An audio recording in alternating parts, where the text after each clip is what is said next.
120편 1절부터 7절 말씀까지 우리 교독하십시다. 한 번 더 오늘 묵상하고 싶습니다. 시편 120편 1절부터 7절입니다. 1절 읽습니다. 내가 환난 중에 여호와께 부르짖었더니 내게 응답하셨도다. 여호와여, 거짓된 입술과 속이는 혀에서 내 내 생명을 생명을 건져주소서. 건져주소서. 너 속이는 혀여, 무엇을 내게 주며 무엇을 내게 더할꼬? 장사의 날카로운 화살과 로뎀나무 숯불이리로다. 메색에 머물며 계달의 장막 중에 머무는 것이 내게 화로다. 내가 화평을 미워하는 자들과 함께 오래 거주하였다. 다 같이 읽습니다. 나는 화평을 원할지라도 내가 말할 때에 그들은 싸우려 하는도다. 아멘. 성전에 올라가는 순례자가 처음으로 부르는 노래가 시편 120편입니다. 이 사람은 지금 내가 환난 중에 여호와께 부르짖었더니 심한 고통, 그것도 특별히 어떤 겁니까? 거짓된 입술과 속이는 혀, 중상모략, 험담, 억울함. 그랬으면은 사람들은 자연스럽게 불평불만이 나오고 신세타령이 나오고 다른 사람을 원망하는 마음이 가득해야 될 텐데, 이 사람이 그 환난 중에서 하나님께 부르짖어 기도하고 있다. 근데 우리 본문 말씀에서 여호와라는 말씀이 단어가 1절, 2절밖에 안 나오거든요. 하나님 없는 세상에서 우리가 억울함과 중상모략과 험담과 그런 고난을 당할 때에 어떻게 해결할 수 있는가? 근데 이 사람은 7절 말씀에서 나는 화평을 원할지라도, 그래서 나는 화평입니다. 나는 평화입니다. 그렇다고 그랬습니다. 직역하면은 어떻게 중상모략 가운데에서 험악한 억울함 속에서 불평해야 마땅한 이때에 화평을 미워하는 사람들과 함께 살아가야 되는 이 세상에 있는 이 사람이 아무리 평화를 이야기해도 상대방에서 나오는 반응이 싸우려고 대드는 것. 우리 속담에 가는 말이 고와야 오는 말도 곱다. 그러면은 사이좋게 지낼 수 있는데, 내가 아무리 좋은 말을 해도 미소를 지어도 웃는 얼굴에 침 뱉지 못한다. 그런데 웃는 얼굴에 평화를 말하는 이 사람에게 침 뱉고 모욕하고 조롱하고 험악한 말을 하고 중상모략을 할 때에, 그래서 이 사람이 이제 마침내 성전으로 올라가는 겁니다. 근데 성전이 어디 있습니까? 예루살렘에 있다는 거예요. 그 예루살렘 할 때 그 살렘은 샬롬, 평화, 그래서 평화의 도시 그러거든요. 그래서 지금은 올라갈 때에 불평불만과 억울함과 하소연과 고난을 당하고 있고 환난을 당하고 있어서 하나님께 부르짖고 있지만은, 저 살렘에 가서 평화의 도시에 가서 예배드리고 올 때에는 내 마음에 평화가 있어서 나는 평화입니다. 나는 평화입니다. 그 이야기를 할 수 있겠는가? 그걸 오늘 우리가 시편 120편에서 찾아내는 일이 있습니다. 그런데 우리 주님이 탄생하셨을 때 누가복음에 지극히 높은 곳에서는 하나님께 영광이요 땅에서는 기뻐하심을 입은 사람들 중에 평화로다. 천사들의 찬양입니다. 아기 예수님은 이 땅에 오셨을 때부터 평화를 모르는 전쟁 속에 있는 사람들, 억울함과 로마 군인들의 억울한 그 탄압과 압박 속에서 소망이 없는 사람들, 그런데 그분들에게 평화를 나타내려 주님이 오셨다 그렇습니다. 베드로가 최초의 이방인 고넬료에게 복음을 전할 때에 만유의 주 되신 예수 그리스도로 말미암아 화평의 복음을 전하사 이스라엘 자손에게 보내신 말씀, 즉 세례 요한의 세례로부터 이렇게 나오거든요. 예수님의 복음을 베드로는 화평의 복음이라고 그랬습니다. 평화의 소식이라고 그랬습니다. 우리가 잘 아는 로마서 5장 1절에 그러므로 우리가 믿음으로 의롭다 하심을 받았으니 우리 주 예수 그리스도로 말미암아 하나님과 화평을 누리자. 우리 옛날 성경에는 하나님과 더불어 화평을 누리자. 하나님과의 평화가 우리들에게 있어야 그 사람은 참된 구원을 받은 사람이다. 빌리그레함 목사님의 대표적인 설교 제목이 하나님과의 평화 이럽니다. 그런데 우리가 어떻게 하나님과의 평화를 누릴 수 있느냐?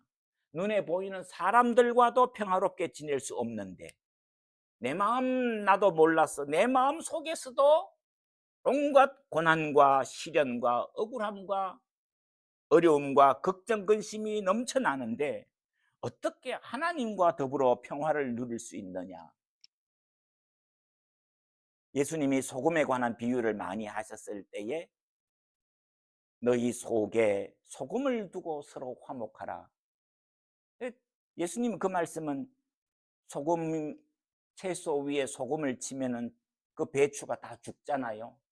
한 번, 한 번이 아니고 10번 죽는 거는 겉절이고 20번 죽는 거는 김치다.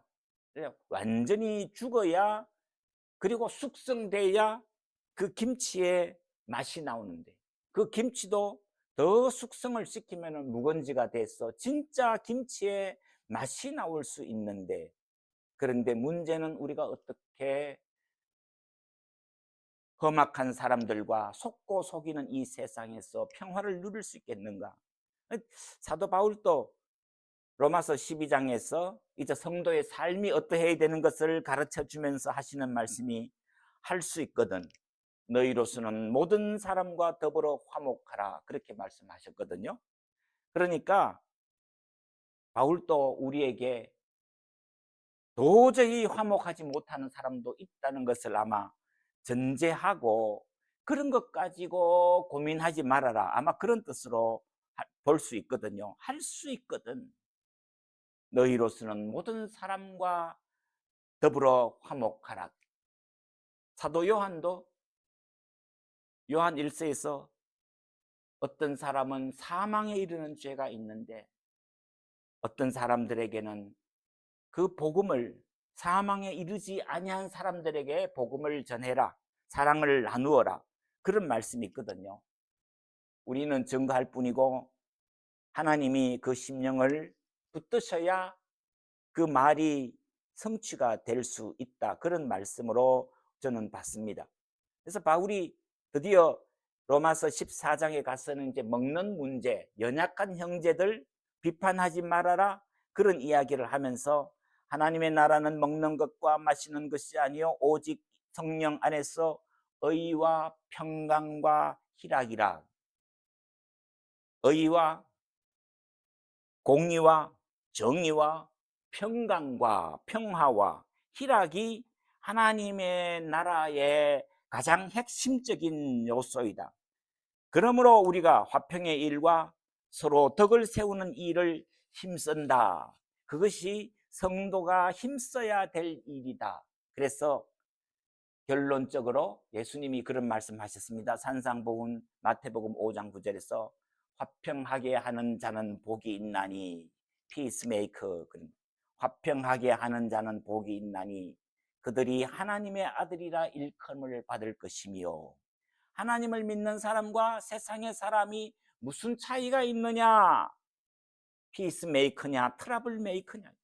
가는 곳곳마다 편을 갈라놓고 다툼을 일으키고 이간질시키고 그런 사람은 하나님의 사람이 아니다 그 말이죠.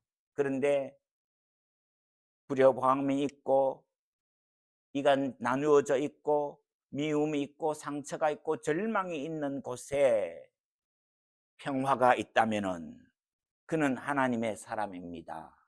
그런 말씀이지요. 그래서 그 1228년도에 성 프란시스가 평화의 노래를 불렀습니다.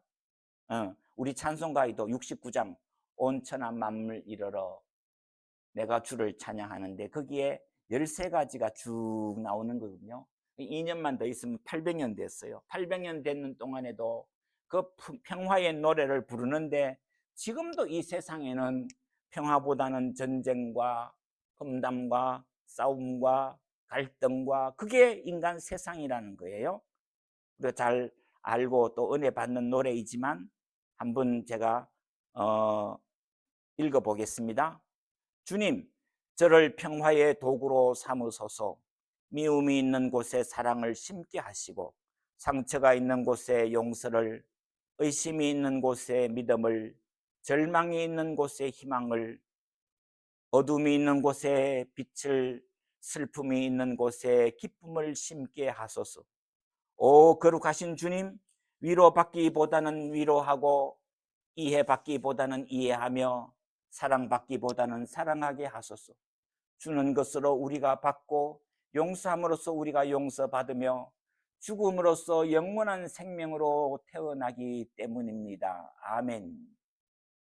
성 프란시스가 이 노래를 불렀을 때, 그래서 산에 올라가서 기도하면은 새들이 날아와서 어깨에 앉아서 쉬고 늑대가 와서 쉬었고, 그래서 마치 우리가 예수님이 40일 금식 기도할 때에 마가복음 1장 13절에는 광야에서 40일을 계시면서 사탄에게 시험을 받으시며 들짐승과 함께 계시니 천사들이 수종들더라. 예수님뿐만 아니라 성 프란시스도 기도하면은 어깨에 새들이 날아와서 노래 부르고 늑대가 와서 성 프란시스의 기도 소리를 듣는 그 지경. 그래서 69장에서 온 천하 만물 이르러, 그런데 거기 보면은 13가지가 나오거든요. 성 프란시스가 정말 낙심이 하는 사람, 상처받는 사람을 위로해 주는 그런 우리가 되게 해 주십시오. 그런 사람들이 하나님을 찬송할 수 있는 그런 상황이 되게 해 주십시오. 그러면은 내가 평화의 사람이 아니고, 내가 평화가 아니고 어떻게 그게 이루어지는가? 시편 145편부터 150편까지 마지막은 하나님을 찬양하는 할렐루야 송으로 다 짜여져 있거든요. 그 가운데에 148편에 보면은 만물 찬양대가 등장하거든요. 하나님을 찬송하는 종류가 30가지 나와요.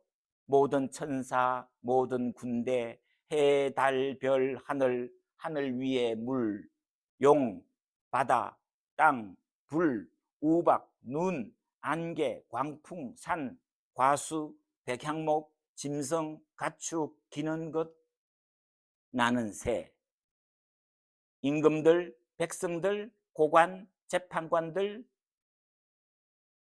총각, 처녀, 노인, 아이들 모두가 여호와를 찬양할지어다, 그렇게 나오거든요. 정말 하나님이 천년왕국을 만들어 주기 전에는 불가능한 이야기입니다. 그런데 이 성 프란시스도 벌써 하늘 노을을 바라보며 구름을 보며 아침 해를 바라보며 맑은 물을 보며 땅을 보면서 꽃과 열매를 보면서 고운 마음씨 가진 사람, 고통과 슬픔을 지닌 모든 사람이 다 하나님을 찬양할 때가 우리에게는 분명히 오고 있다. 그걸 성 프란시스는 노래했어요. 그런데 중요한 이야기는 어떻게 내가 이 평화의 사람이 될 수 있는가? 야고보서 3장에 보면은 3장 전체가 다 말에 관한 말씀이거든요. 모든 짐승들은 길들일 수가 있지만은 사람의 혀는 길들일 수가 없고 그 입에서 나오는 것은 쉬지 않는 불이요 악독이요 막 그렇게 나와요. 그래서 우리 성도들이 남을 저주하다가 하나님을 찬송하면 그것이 어찌 한 우물에서 썬물과 단물이 나오겠느냐? 야고보는 그렇게 이야기해요. 그런데 그 입에서 나오는 불이 지옥불에서 나오는 것이다. 그래서 칼에 베인 상처는 시간이 지나면은 아물지만 입에서 나오는 말로 입은 상처는 평생이 가도 잊혀지지 않는다. 아물지 않는다.